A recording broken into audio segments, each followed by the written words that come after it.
Alkisah. Di sebuah padang sabana, angin berhembus menciptakan gelombang hijau yang menenangkan mata yang memandang. Di kejauhan, rusa-rusa menundukkan kepalanya mengunyah rumput dengan tenang. Bagi mata manusia yang berdiri di balik lensa kamera dokumenter, ini adalah potret harmoni alam yang sempurna. Sebuah siklus kehidupan yang damai dan puitis. Namun, mari kita turun ke permukaan tanah, menanggalkan arogansi kita sebagai manusia pengamat dan masuk ke dalam kesadaran sehelai rumput. Tiba-tiba pemandangan puitis itu lenyap tak berbekas. Kedamaian berubah menjadi teror apokaliptik. Bagi sang rumput, padang sabana bukanlah hamparan keindahan. Ini adalah ladang pembantaian yang tidak pernah tidur, dan mereka adalah korban dari kekejaman tanpa henti. Dalam buku dongeng anak-anak, rusa selalu digambarkan sebagai makhluk herbivora yang anggun, pemalu, dan tak berdaya. Mata bulatnya memancarkan kepolosan mutlak. Tapi cobalah bertanya kepada rumput. Bagi mereka, rusa adalah sang monster berahang raksasa yang merenggut nyawa jutaan koloni mereka setiap hari tanpa sedikit pun belas kasihan. Rusa adalah perwujudan dari bencana alam yang datang tanpa peringatan, meluluh lantahkan peradaban hijau yang telah susah payah dibangun dari setetes air dan mineral tanah. Setiap langkah kaki rusa yang berat adalah gempa bumi, dan setiap gigitannya adalah kiamat. Di mata rumput tidak ada kepolosan pada seekor rusa. Yang ada hanyalah mesin pembunuh massal yang kelaparan. Sebuah ancaman eksistensial yang memegang kuasa mutlak atas hidup dan mati mereka. Lalu, hukum probabilitas alam semesta memanggil aktor ketiga ke atas panggung sabana. Sang singa! Sang singa melompat dari semak-semak, menancapkan taringnya, darah segar membasahi tanah. Kita sebagai manusia mungkin memalingkan wajah.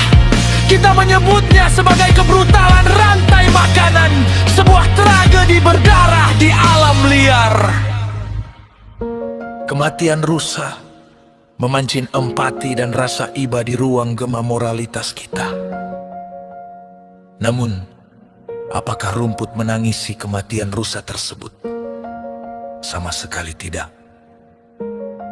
Bagi rumput, auman singa bukanlah suara maut, melainkan trompet pembebasan. Singa bukanlah predator yang kejam. Singa adalah pahlawan berdarah dingin yang baru saja mengeksekusi sang tiran. Sang singa menghentikan genosida massal yang dilakukan oleh rusa, memberikan waktu bagi sisa-sisa peradaban rumput untuk kembali bernafas, beregenerasi dan menumbuhkan tunas kehidupan yang baru. Di titik inilah kita dihadapkan pada sebuah realitas eksistensial yang secara brutal menampar kesadaran kita. Bahwa kebenaran absolut seringkali hanyalah ilusi yang diciptakan di mana kaki kita berpijak. Peristiwa yang terjadi di padang sabana itu adalah satu fakta tunggal secara biologis. Singa memakan rusa. Rusa memakan rumput. Namun makna dan nilai moral dari fakta tersebut terpecah menjadi realitas yang saling bertolak belakang, sepenuhnya bergantung pada siapa yang mengalaminya. Rusa adalah monster pelahap sekaligus korban yang tak berdaya. Singa adalah pembunuh kejam sekaligus pahlawan pelindung. Kita sebagai manusia yang merasa memiliki rasionalitas tertinggi, merasa seringkali terjebak dalam kebutaan kognitif yang meyakini bahwa cara kita melihat dunia adalah satu-satunya kebenaran yang valid. Kita lupa bahwa label baik kuat pada kepentingan ego dan kelangsungan hidup siapa yang sedang terancam. Teater berdarah di padang sabana ini akhirnya memaksa kita untuk menelan sebuah pil pahit tentang hakikat dari persepsi. Jika pahlawan dan penjahat di alam liar bisa berganti peran hanya dengan menggeser sudut pandang sejengkal saja, lalu bagaimana dengan realitas peradaban manusia? Bagaimana dengan sejarah yang kita agungkan, konflik yang kita perangi, dan kebenaran yang kita yakini mati-matian setiap hari di dunia nyata? Sama seperti rumput yang tidak akan pernah memahami ketakutan rusa dan rusa yang tidak akan pernah memahami rasa lapar singa. Umat manusia terkurung dalam tempurung kepentingannya masing-masing. Ketika kita menyadari bahwa monster dan penjaga hanyalah konstruksi imajiner dari sebuah sudut pandang, kita dipaksa untuk mempertanyakan segala hal yang selama ini kita anggap mutlak. Dan di titik kehancuran ego inilah langkah pertama menuju revolusi kesadaran manusia baru saja dimulai.